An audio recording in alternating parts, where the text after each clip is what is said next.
Akọ̀wé ìjọba àpapọ̀ orílẹ̀-èdè Nàìjíríà tẹ́lẹ̀ ìyún Ọ̀gbẹ́ni Babachir Lawal ó mà ti tú àṣírí ńlá nípa nǹkan tí olórí oko orílẹ̀-èdè Nàìjíríà Ààrẹ Bọ́lá Ahmed Tinubu tí ó ṣe fún gómìnà tẹ́lẹ̀ ní ìpínlẹ̀ Ọ̀ṣun tí ó tún jẹ́ akọ̀wé àgbà fún ẹgbẹ́ òṣèlú African Democratic Congress (ADC) lásìkò yìí,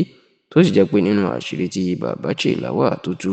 nípa ọ̀rọ̀ Arẹ́gbẹ́ṣọlá àti Ààrẹ Bọ́lá Ahmed Tinubu,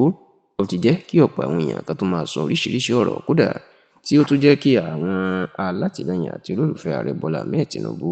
kí wọ́n máa sọ̀pọ̀ ọ̀rọ̀ sí Arẹ́gbẹ́ṣọlá gẹ́gẹ́ bí aláìmoore àti àfibèṣù olóore. Ẹ rántí pé lọ́pọ̀ ọdún sẹ́yìn, àárín Arẹ́gbẹ́ṣọlá àti Ààrẹ Bọ́lá Ahmed Tinubu kò ṣe rí rárá, kódà tó jẹ́ pé Arẹ́gbẹ́ṣọlá ìní ọlọ́wọ̀ ọ̀tún Ààrẹ Bọ́lá Ahmed Tinubu. Nǹkan tárẹ́gbẹ́ṣọlá bá sì ṣe pàápàá ní ìpínlẹ̀ Èkó tí Tinubu ti jẹ́ àbá àṣàlẹ̀, àṣegbé ni, nítorí pé wọ́n gbàgbọ́ pé kò sí nǹkan tó fẹ́ ṣe tí kì í lọ́wọ́ Tinubu nínú. Níbi tí àwọn méjèèjì tó súnmọ́ra wọn dé, Ọ̀gbẹ́ni Abdulrauf Adésọjí Arẹ́gbẹ́ṣọlá ó ti là á mọ́lẹ̀ wípé lẹ́yìn Ọlọ́run tó ṣẹ̀dá òun àti àwọn òbí òun, ẹni tó tún kù nínú ìgbésí ayé òun tó ṣe pàtàkì jù ó ní Ààrẹ Bọ́lá Ahmed Tinubu. Níbi tí Tinubu náà tó wá gbà tí Arẹ́gbẹ́ṣọlá dé tí ò lè fi ṣeré, òun náà ti là á mọ́lẹ̀ níta gbangba pé bóun bá wà lójú oorun tóun sùn, tóun wá rọra lajú lójijì, tóun rí ẹnìkan tó fẹ́ pa òun tó gbé ọ̀bẹ sí ọrùn láti dúnbò òun, tóun wá rí i pé Arẹ́gbẹ́ṣọlá lonítọ̀hún, ó ní ṣe lòun yóò rọra dijú padà tóun yóò sì sùn, nítorí òun mọ̀ pé Arẹ́gbẹ́ṣọlá kò lè pa òun tàbí ṣe òun níbi. Ṣùgbọ́n ní nǹkan bí ọdún 2017,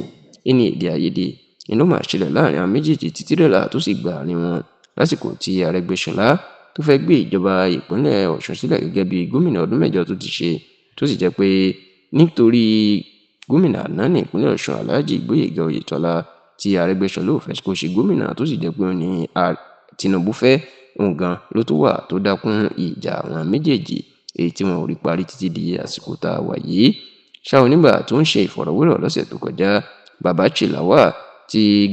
ààrẹ àná lórílẹ̀‐èdè Nàìjíríà olóògbé Muhammadu Buhari tó gba iṣẹ́ lọ́wọ́ ẹ̀ nítorí ẹ̀sùn jẹgúdújẹrá nígbà tó wà nípò akọ̀wé ìjọba àpapọ̀, ó jẹ́ kó dé mọ̀ wípé òun ò lè gbàgbé àsìkò kan tí àìsàn burúkú tó dá Arẹ́gbẹ́ṣọlá gúnlẹ̀ tá àìsàn náà lágbára, ìyẹn k'Arẹ́gbẹ́ṣọlá tó di gómìnà ìpínlẹ̀ Ọ̀ṣun lọ́dún 2010. Ó lóun lòún gbé Arẹ́gbẹ́ṣọlá lọ lé Tinubu ní Ìkòyí ní ìpínlẹ̀ Èkó. Ó ló jẹ́ kàyéfì fún òun pé nígbà tí Tinubu rí Arẹ́gbẹ́ṣọlá fún rẹ̀ ló fẹ́ jáde tó fẹ́ lọ máa wá ògùn kiri, èyí táwọn fi rán létí pé odidi gómìnà tẹ́lẹ̀ mà níyìn àti alágbára ẹ fẹ́ máa wá ògùn kiri, tó sì ní ilé ìfihàn bí Tinubu ṣe fẹ́ràn Arẹ́gbẹ́ṣọlá àti bó ṣe rẹ ara ẹ̀ nílẹ̀ láti tó fẹ́ máa fẹ́ sí ara ẹ̀ wá ògùn kiri fún Arẹ́gbẹ́ṣọlá kó lè gbádùn.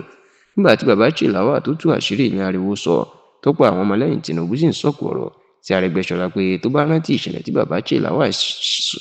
ṣàlàyé yìí, ó yẹ kó ronú ìpìwàdà kó sì lọ tọrọ àforíjì lọ́wọ́ Tinubu nítorí pé ọ̀gá àti olórí ẹ̀